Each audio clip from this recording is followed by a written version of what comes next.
Welcome to Expansion Church. Welcome to a church that is about standing in that truth that who and what we are is what God has called us to be. Now I get it. Some of us have this idea of God that it just hurts us when we hear the term. You know, some of us, what we grew up in is we were told that anything that we loved is against God.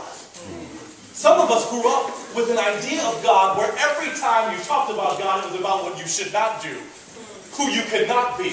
Some of us were told, and maybe it's not you, maybe it's your neighbor, that because of who and what you are, that thing called God is going to damn you.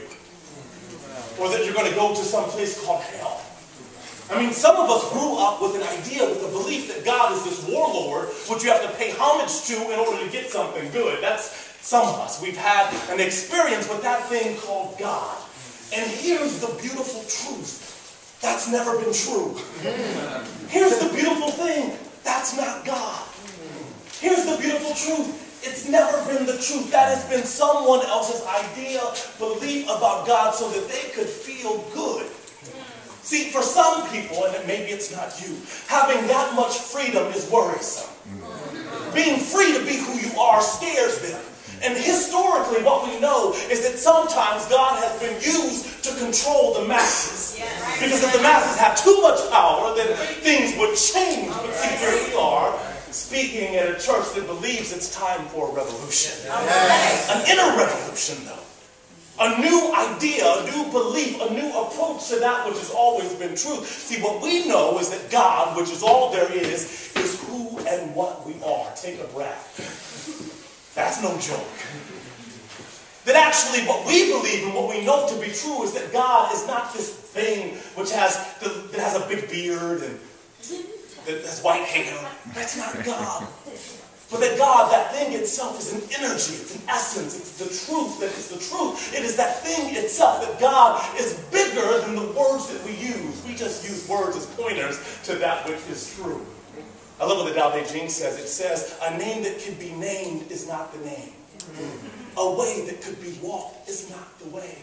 Tao, which is what they say is God, Tao, is both named and nameless. So the truth is that thing which we call God, that thing which we call life, that thing which we call love, even by naming it, we're limiting the scope of what it is. But God, you'll say God. For some of you, you'll say love. For some of you, you will say life. For some of you, you will say Beyonce. Whatever that thing is, that thing itself, it is who and what you are in truth. The essence of you is the divine itself. And furthermore, the divine fell so in love with this idea called you that it wrapped itself in itself and it called it you. That's how special you are. That's how brilliant you are. That's how wonderful you are. That is how amazing you are. And it's time for you to wake up and recognize and realize who you are in truth. Do you know who you are? I mean, do you know that the universe is shouting your name right now in this moment? Do you know right here, right now, that the reason you've been feeling this sadness, the reason that you've been feeling this disturbing feeling in your gut is because you're birthing something new. Do you realize that right now the feelings that you've been having are labor pains? You're birthing something huge through you, as you, and in you. But do you know who you are? I get it. We've confused it with drama. We've confused it with pain. You thought it was about that boy or that girl that hasn't left yet. You thought it was about them. It's not. It's about you coming into the full realization of who and what you are. Do you recognize who you are? Do you see yourself as the infinite itself? Do you recognize that you have to be what the divine is? Because how could the divine have anything other than the divine? I mean, look at nature. A crab has a crab. A bird has a bird. Do you recognize that a bird can never birth a dog? That's just nature. If you look at nature, it tells you the truth. And so what that means is that we come from the divine. If God is all there is, then we must be all there is. Why? Because how could the divine have anything other than itself? But we've come here to heal this idea that we're separate. We've come here to heal this idea that we've done something wrong. We've come here to heal any idea, belief, thought that there's something wrong with us. It's cute, we're funny, we're adorable. We believe that we've done something wrong. And it's not true. It's time now for a revolution. And in the revolution, where we stand in the truth of who and what we are, I am what God has declared for me to be. I am what life has called forth as me. I am what life has spoken to me in the beginning of times. And the way I know it is because I'm obsessed with it. I'm obsessed with the children. I'm obsessed with creating something new. I'm obsessed with being bold. I'm obsessed with going to Paris. I'm obsessed with having magnificent things. I'm obsessed with being brilliant. Why? Because it's who and what you are. I mean, the reason that you have it inside of you is because it's your name calling you forth. Do you recognize that? I mean, do you appreciate who and what you are in truth? In truth.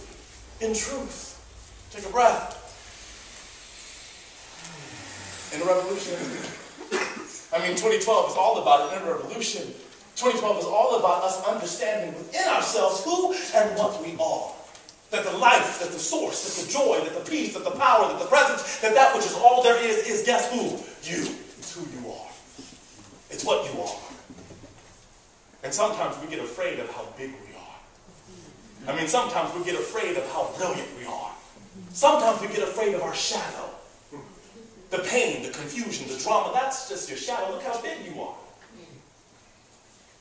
But when you can know who you are, when you can realize that actually there's nothing wrong here, that I'm worthy, that I'm entitled to the glory, that I'm entitled to victory, that I am success itself. Why? Because I am one with the Father, with life itself, with God, with the Mother, with the truth itself, with joy itself. Why? Because it's who and what I am. Take it in. It's alive. And it's our truth. But some of us are healing an old idea that God is against us, that life is not for us, that there's something wrong within us, that we have to run from that which is all there is. But the truth of the matter is, if it's all there is, it has to be you. If it's not you, then it's not all there is. Do you get that? If it's not you, then it's not omnipresent, omnipotent, omniscient, the great omni, the great power, the great source. It is who and what you are, and it's time for us to accept our identity. It's time for us to accept the truth of who and what we are.